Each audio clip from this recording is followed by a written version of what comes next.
Rain! When you are building in a drought, it's hard to sometimes predict where the water's going to go. One thing is always true. Water flows downhill. The tricky part comes when you have a moderately level situation and you miscalculate what level is because you don't want to throw the actual level on every little thing. So I'm going to show you what's going on here and my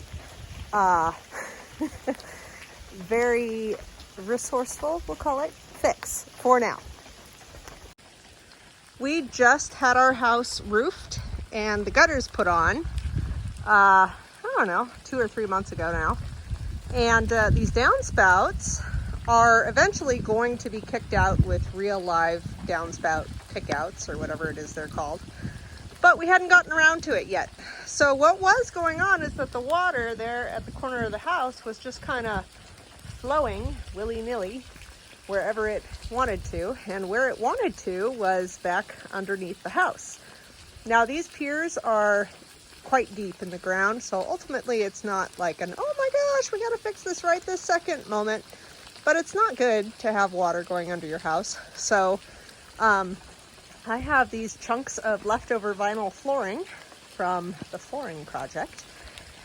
And they make a great temporary kick out for the downspout. So I stuck one under there. I have it shored up on this side with a piece of wood that Mother Nature provided from a tree.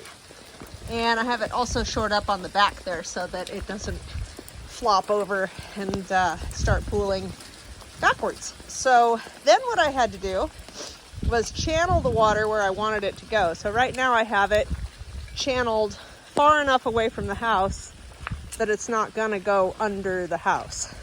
It will kind of bleed over here into our gray water tank pad. Again, not super ideal, but I have it far enough away here and we don't get torrential downpours to the extent, typically, famous last words, that it'll cut through this bank and cause all kinds of erosion and damage.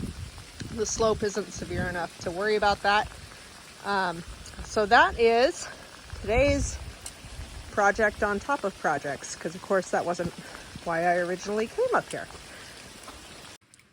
This is my vinyl flooring channel on the other side of the house. It's about 3 days after I first put it in and it's doing just fine. It's doing exactly what I wanted it to do, which is shunting water away from the house. It's not doing a perfect job. We do still have some water getting underneath there. Again, not ideal, but it's a heck of a lot better than the current that was threatening to come under the house before I put this in place. Thought I'd show you another example of water flowing downhill. This is our water tank setup, and yes, we still have not finalized the plumbing here. It's coming. It's another one of those things we didn't quite get to. But the rainy season is here, so we have to protect this setup. This is looking down from above. These are 3 5,000-gallon tanks. And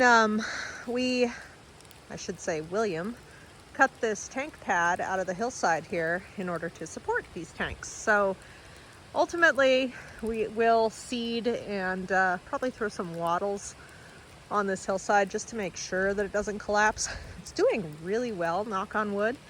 We've had some pretty historic rainfall here lately, and I'm super impressed that this hillside is not collapsing. Once again, please cross your fingers, knock on wood, all that jazz. But water is collecting on the pad. So what we have done is to continue to maintain the drainage trench that runs to the side and behind these tanks. So the high point is right here, this corner, and we have graded it just with a hand tool. Currently I'm using this, which is, your run-of-the-mill garden hoe, but I also have a shovel there, a round nose shovel on the back of the bike. There we go. And it just requires coming up here every so often, checking on it, making sure that it's not obstructed, and then just, cleaning it out a little bit. It doesn't take much. water always flows downhill. It doesn't have to be an extreme grade for water to flow downhill. It will always flow downhill, even slightly. So, relying on that principle makes this actually fairly easy. This is the road up to our land, and we've got some water that's jumped the banks here. So what I'm doing is taking my muck boots, very sophisticated tool, and just kind of building some of the banks up so that the water, for the most part, gets shunted down to where it should be. So there's one trouble spot. And then I'm just kind of shuffling down in the channel to dig it out a little bit.